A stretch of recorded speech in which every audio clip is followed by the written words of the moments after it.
The set of the Kelly Clarkson Show was alive with its usual energy.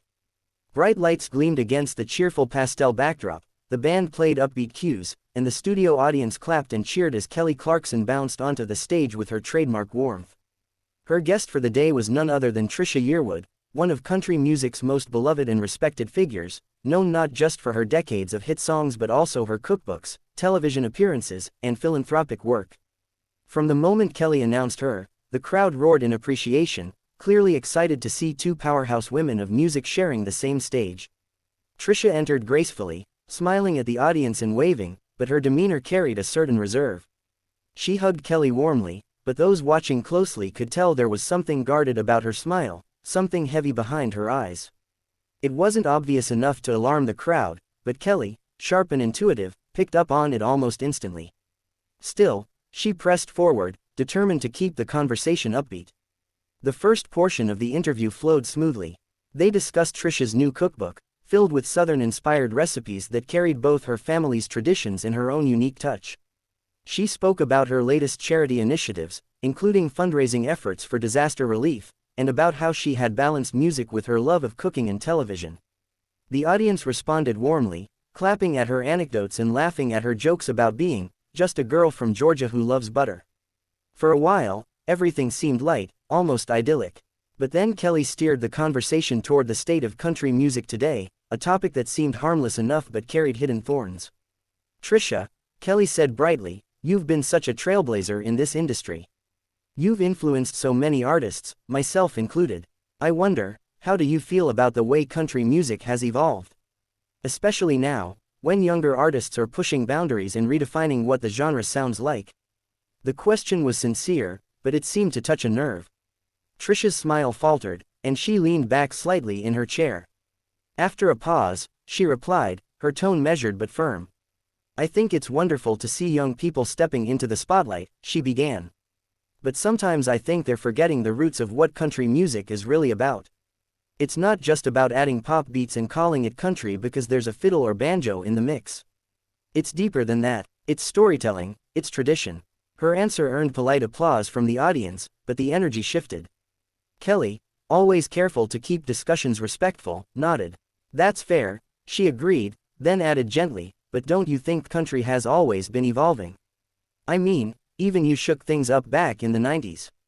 A lot of people said your style leaned more pop country than traditional." The remark was meant as a compliment, an acknowledgement of Trisha's ability to innovate while staying authentic. But in the charged atmosphere of live television, it landed like a challenge. Trisha's lips pressed into a thin smile, though her eyes flashed with something sharper. "Kelly," she said, her southern cadence laced with steel, "with all due respect, I never diluted my sound for trends. What I did was stay true to who I was as an artist. That's a difference." The audience shifted in their seats, sensing the growing tension. Kelly, unwilling to let the implication slide, leaned forward. "Oh, I don't doubt your authenticity for a second," she replied quickly. "I just think authenticity can mean different things for different people. Just because someone blends styles doesn't mean they're not being true to themselves. Don't you think?" The temperature in the room seemed to rise. Trisha adjusted her posture, her shoulders squaring. "That's the problem," she countered. "People throw around the word authenticity like it means anything you want it to. But music has foundations. If you throw those away, if you forget where the genre came from, what's left? Just noise." The audience gasped softly, then fell into silence. Even the band members exchanged uneasy glances. Kelly's smile flickered, her charm straining against the sharpness of the moment. "Well," she said, her tone tight but still polite, "I guess we'll just have to agree to disagree. I mean, you've made a career on pushing the boundaries, too, right?" Trisha's eyes narrowed, and the warmth she had carried when she first walked out seemed to vanish. "Kelly," she said coolly, "I didn't come here to have my career dissected like I'm some kind of sellout. I came here to celebrate music, not defend it." The words landed like a slap. The audience murmured uneasily, unsure how to react. Kelly blinked, caught off guard, her professional smile faltering for the first time. The cameras kept rolling, capturing every beat of the rising storm. What had begun as a lighthearted interview was quickly spiraling into something raw, personal, and on the verge of explosive. The breaking point arrived faster than anyone expected, striking like lightning in the middle of the broadcast. Kelly, trying to keep the show from spiraling, softened her tone. Trisha, she said carefully, her voice carrying both warmth and a hint of pleading, I wasn't questioning your integrity. Honestly, I admire you. I grew up on your songs. But I also know what it feels like to be a new artist under pressure, trying to fit into a mold. I just wanted your perspective. For a moment, it seemed her words might smooth things over. But Trisha's frustration had already been stirred too deeply. She shook her head, her blonde hair brushing against her shoulders, her eyes flashing with intensity. You can admire me and still throw jabs, Kelly, she shot back. That's what this feels like. I've been in this business long enough to know when someone's pushing a narrative. And I'm not here for it. The audience gasped audibly. Murmurs filled the studio, rippling through the crowd like a wave. Kelly's smile faltered, and her southern charm cracked just enough to let a sharper edge slip through. I'm not pushing anything, she replied firmly. I'm hosting my show. There's a difference between a jab and a conversation. Maybe you're just taking it the wrong way. That sentence was the spark on dry tinder. Trisha sat forward, her posture commanding, her expression unflinching. Then maybe this conversation isn't worth having, she said flatly. And with that, she reached down, unclipped her microphone, and set it neatly but firmly on the arm of her chair.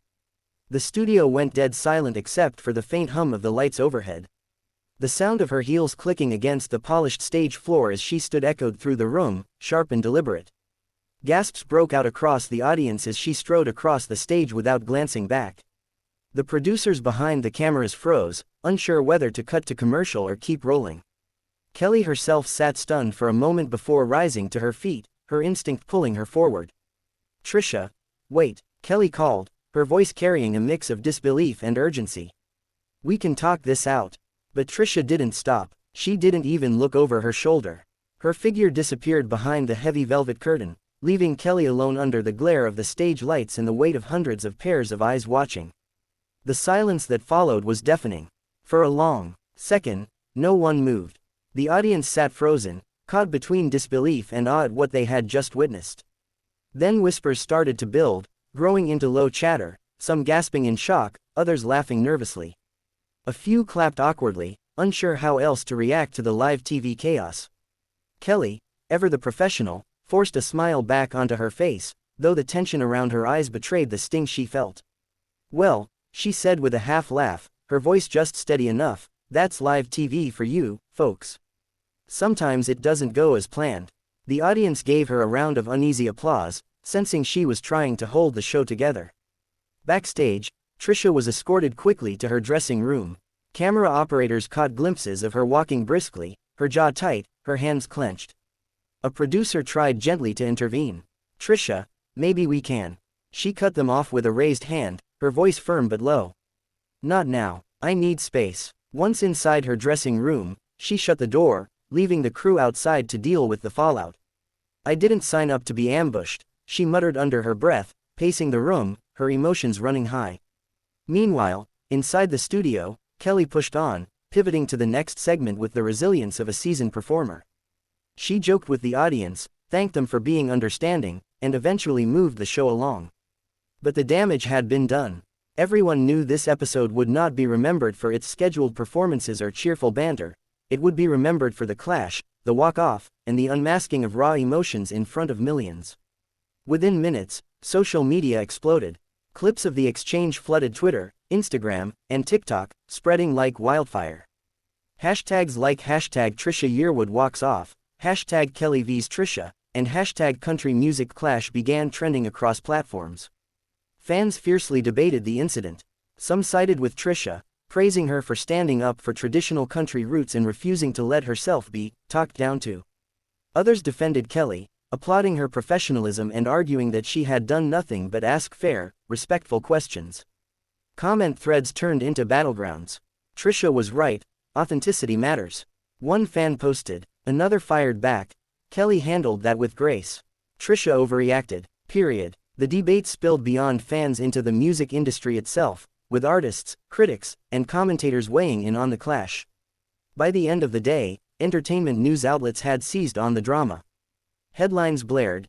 Trisha Yearwood walks off Kelly Clarkson's show after explosive clash, Kelly vs. Trisha. Country icons collide on live TV, and Daytime talk drama, the showdown no one saw coming. Kelly, ever diplomatic, released a brief statement later that evening.